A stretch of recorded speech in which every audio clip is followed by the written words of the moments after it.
అందరికీ నమస్తే అండి. ఇవాళ ద్వాదశి కదా, నేను ఉపవాసం ఉండి పొద్దున్నే లేచేసి తులసి అమ్మ దగ్గర పూజ కూడా పూర్తి చేసేసుకున్నాను. ఇంకా మనం ద్వాదశి ఉన్నప్పుడు ద్వాదశి పారణ చేస్తాం కదా, ముందుగా అన్నం వండుకోవాలి కదా, అందుకని ఇంకొంచెం ముందు లేచాను. తులసి అమ్మ పూజ కూడా పూర్తి చేసేసుకున్నాను. ఇవాళ సండే కదా, ఇంకా పప్పు విడిగా వండుతున్నాను. కొంచెం టైం ఉన్నప్పుడు అలా వండుతాను. అలాగే అన్నం కూడా ముందు తులసమ్మ పూజకు ముందే అన్నం కూడా స్టవ్ వెలిగించేసి పెట్టేశాను. అన్నం కూడా ఇది మెల్లిగా ఉడుకుతున్నప్పుడు ఇంకా దేవుడి పనులు చూసుకుంటూ ఉంటాను.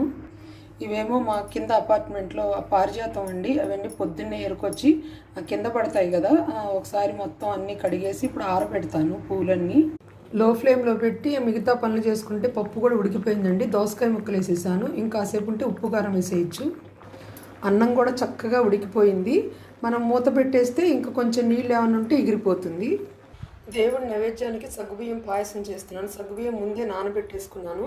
అలాగే క్యాబేజీ, క్యారెట్, పెసరపప్పు వేసి కర్రీ చేస్తాను. మనకి మిక్సీ వేసే టైం లేనప్పుడు అల్లమును ఈ సన్నగా మిర్చి కూడా చేసుకుంటే ఇంకా మనకి టైం కలిసి వస్తుంది. ఇది కూడా తురిమి పెట్టేసుకున్నాను. పచ్చడి మామిడికాయ ఎండుమిర్చితో చేస్తున్నాను. ఇవన్నీ తరిగి రెడీ పెట్టేసుకున్నాను.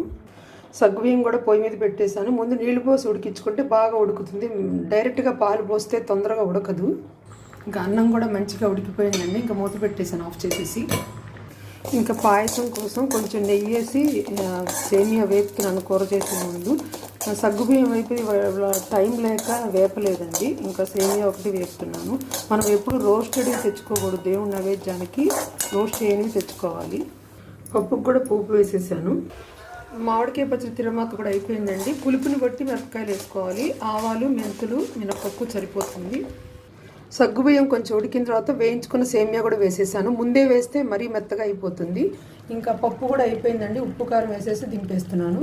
కూర కూడా పోపు వేసేసానండి. పోపు వేగిపోయింది. ఇంకా కూర వేసి మెల్లిగా మగ్గించుకోవడమే. ఫైబర్తో పాటు ప్రోటీన్ కూడా ఉంటుందని నేను పెసరపప్పు వేసాను. మీరు కావాలంటే బఠానీ కూడా వేసుకోవచ్చు. పాయసం కూడా అయిపోయిందండి. ఇంకా దీంట్లో పంచదార వేసి ఇంకొక 5 నిమిషాల నుంచి కరిగించిన తీసేయచ్చు. పాయసం కోసం జీడిపప్పు కూడా వేయించేశాను. ద్వాదశ పారాయణం కోసం అమ్మవారికి విష్ణుమూర్తికి నైవేద్యం కోసం ఇవన్నీ మహానైవేద్యం చేశానండి. పాయసం, పప్పు, కూర, పచ్చడి, అలాగే హాట్ కోసం కట్టె పొంగల్ చేశాను. ఇంకా అంటే పులగం చేశాను. పొంగల్ కుదరలేదు. ఇది మామిడికాయ పచ్చడి. అంతేనండి ఇవాళ వీడియో. థ్యాంక్ యూ అండి.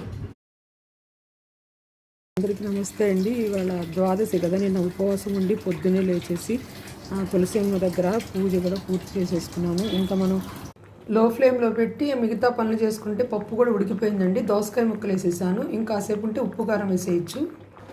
అన్నం కూడా